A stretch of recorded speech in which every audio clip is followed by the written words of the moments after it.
और कल्पना का जोहार। जेएमएम के गढ़ में कल्पना भरेंगी हुंकार, पति से लेकर पार्टी तक के लिए जुटाएंगी जन समर्थन। संथाल में दिखेगा कल्पना के हाथ में हिम्मत वाली कमान।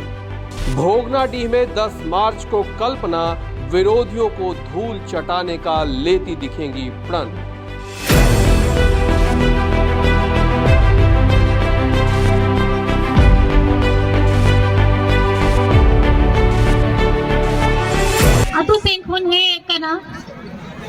माझे बाबा नायके गोडे खुदो या सगुंदराम जोहार।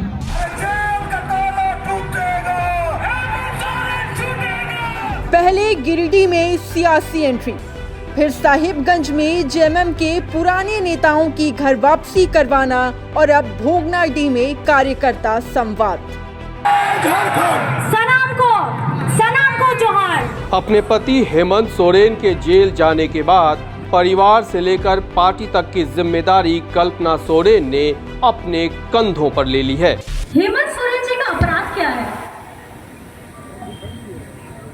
क्या है हेमंत सोरेन जी का अपराध?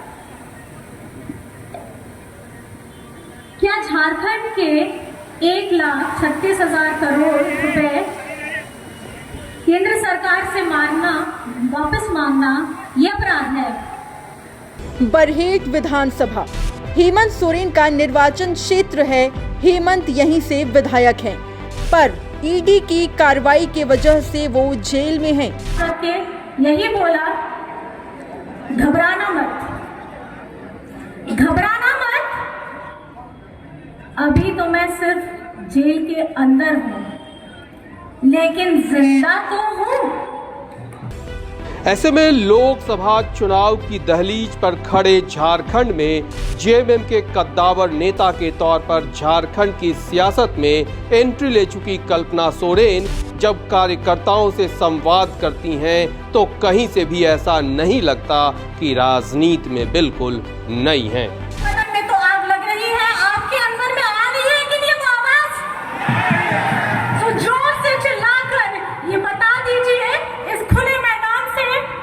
होटवार का जेल तक आवाज आए, आपके दादा के काम तक आवाज आए कि इतना प्यार, इतना सम्मान, इतना दिल में रखने वाला प्यार अगर है तो जोर से चिल्लाकर बोलिए, हेमंत सोरेन जिंदाबाद, हेमंत सोरेन जिंदाबाद, हेमंत सोरेन जिंदाबाद।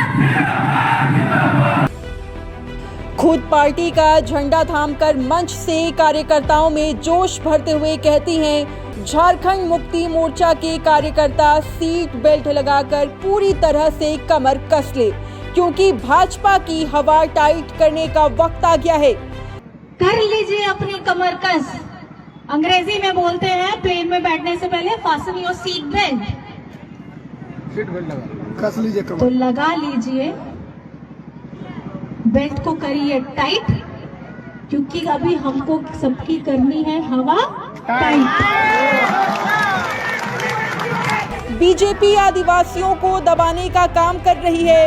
हम आदिवासी और झारखंडी दिल्ली वालों से डरने वाले नहीं हैं। बीजेपी पूर्व में हमारे ससुर को परेशान कर चुकी है और अब पति हेमंत सोरेन और झारखंड की जनता को परेशान कर रही है। नीची घटिया सोच है ऐसे लोगों की जो दिल्ली में तो जरूर बैठते हैं, लेकिन दिल्ली वालों के अंदर दिल धड़कता ही नहीं है। क्यों? क्योंकि यहाँ बेचारे आदिवासी, दलित, अल्पसंख्यक, जिनको ये लोग कीड़ा समझते हैं, उसके वजह से इन्हें लगता है कि हम इनके साथ कुछ भी कर सकते हैं। लगभग 18 साल तक परिवार की जिम्मेदारी निभाने के बाद विपरीत परिस्थितियों में हेमंत सोरेन की गैर मौजूदगी में सक्रिय राजनीति में एंट्री हुई है। कल्पना सोरेन इस बात को बखूबी जानती हैं, राजनीति में आंकड़ों का महत्व होता है। नंबर जिसके पास होता है, बाजी उसी के हाथ होती है। राजनीति में वक्त से ज्यादा नंबर बलवान होता है। इसीलिए लोकसभा चुनाव के ऐलान से ठीक पहले कल्पना सोरेन ने राजनीति में कदम रखकर विरोधियों को साफ संकेत दे दिया है। हेमंत अगर परिस्थितिवश मैदान में नहीं है तो विरोधी ऐसा समझने की भूल न करें कि उनके लिए मैदान साफ है।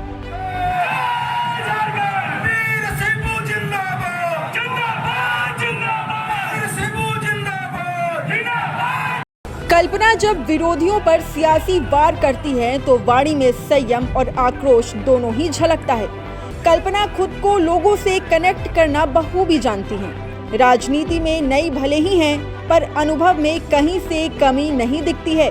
ऐसे में अब बरहेट की जनता को इंतजार है कल्पना सोरेन के बरहेट आने का, संथाल फतह के सियासी मंत्र का। अतु सिंह हे एकना माझे बाबा नायके गोडे खुदो या सगुन दराम जोहार।